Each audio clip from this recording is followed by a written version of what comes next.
What's up, everybody? It's Chad Lawson, I'm a photographer in Atlanta, Georgia. I specialize in fashion, e-commerce, and editorial photography, and welcome to my studio.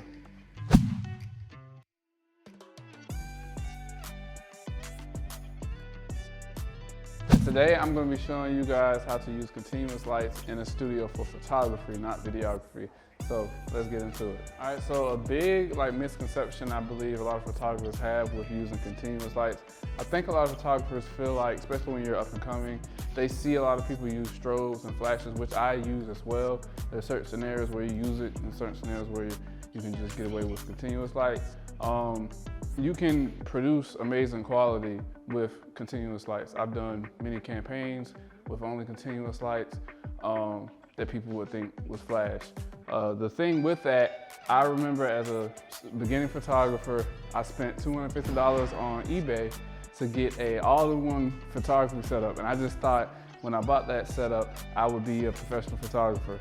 It came with 3 lights that were like light bulbs that you screwed in and a fabric backdrop. And when I set it up, I'm like, this isn't enough light. So from that point, and so maybe 2 or 3 years ago, I said, yeah, I can't use continuous light. You have to use flash in studio. Until I was on set, I actually was on set for a music video where they said, hey, we want somebody to come grab pictures during the music video so we can use it as a single cover. So I brought my portable strobes with me, and of course they were behind time. So when it was my chance to get photos, I literally had like 2 minutes to jump in and snap. After the first time setting up my lights, I was like, I'm not about to do this each time, and I don't even have time to set up my lights. They had like aperture 1200D, a whole bunch of lights already on the scene, and I just cranked my ISO. I'm like, this looks good to me, and I got away with it. And they used it for the album cover, loved it. And since that day, I started investing in continuous lights. So I said, I can just use this to do photography, especially when I have shoots where they want video and photography. We don't have to move lights because we're using the same thing. So let's get into what I use that gives off enough energy, enough power for you to get the shots that you want.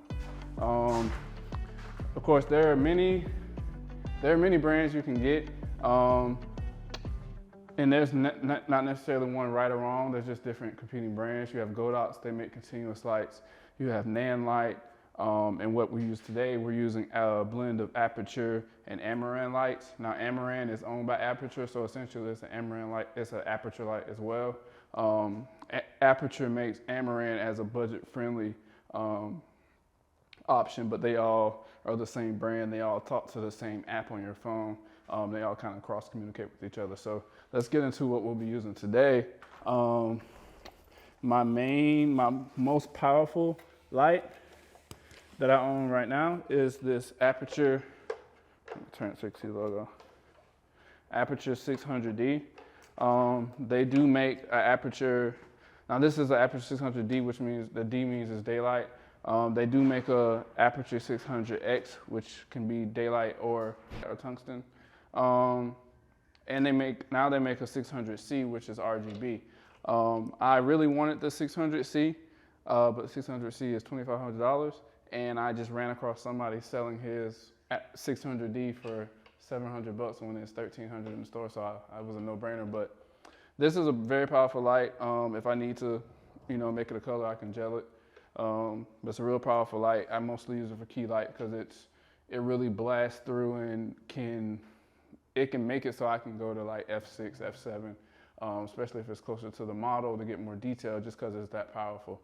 The only thing with working with continuous lights is if your light, at least if your key light isn't powerful enough, you're gonna have to crank your ISO or have a wider aperture, which means you may not get as much detail as you may want. Depending on the shoot, sometimes detail doesn't matter. If it's not a beauty shoot, you can shoot f4, f2.8, f3.5. Depending on, if you're in a studio outside, just depends on your circumstance, but you want to have one good, powerful light. My next light, which is actually this is the first continuous light I owned, was the Amaran brand. Of course, Aperture makes it low budget, And it's easy for, especially if you just want to experiment, you don't want to shell out a whole bunch of cash on very expensive continuous lights, you just want to get into it. This was my first light.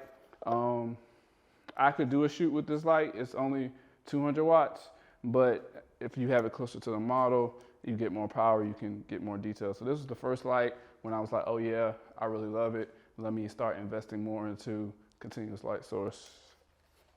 What source is? What's next? Next is, this is my Aperture Nova 300C. It's a RGB light. That's what the C means for color, so you can change it whatever color you want. And you can control it with it has a control panel that you mount on the back, but you also can control it with your phone. All of these lights I can control with my phone. I can change the color, I can change the brightness, X, Y, Z. So yeah, this is a panel. Yeah, it's a Nova panel. Let's see. And last, I actually already have it out of the box on a stand. This is my newest light, the Amaran 600C. They just released this, I believe, maybe 6-7 months ago. And the C means is also RGB. So yeah, it's 300 watts. It says 300, but I don't necessarily think I get 300 watts out of it. But the compromise is that it's RGB. You don't have to gel it. Versus my 600C, my 600D, I do have to gel. So that's what we'll be working with today. There are many other options, like I said, Nan light, Godox. I don't know if I would get a newer light, but Nan light, Godox, Aperture, Amaran are all good brands that can help you with continuous lighting. So yeah, what this mean? I know, right? Like totally. Okay, so I think we should do. I'm thinking maybe like this kind of. What kind of lighting is this? I don't know. I don't know the word for it, just other than nudie. Okay. Well, I like this one for the first blackwood. Okay. And then this one right here in the middle. And then switch it up. And then maybe we could do like, I like this natural lighting for the denim actually. Maybe we could do this and this for the green. Okay. And then. You sure? I kind of like, and maybe we can do it for two. What do you like this that denim, because it gives like those blue tone view vibes. I agree. What do you think? I agree. I think I would give it like it'll hold like the colors of the denim out a little bit more, but I do like that natural lighting. Don't you have a pant set? A pant set? I have the denim pants with the detachable pockets on them. They're like the long pants? Because you could, I don't know. Yeah. You could do, and if because do you have a jacket that could like? Nope. Okay. Not today. I mean, I have the coat, the green coat, and then I have this crop jacket here.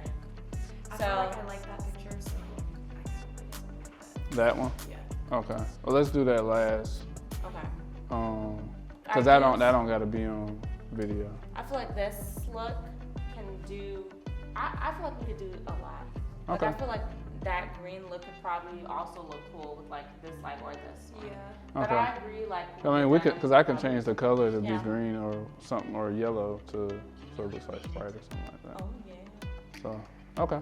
I'm here for it. All right, cool. Alright. I should do this for each shoot. That's crazy. All right.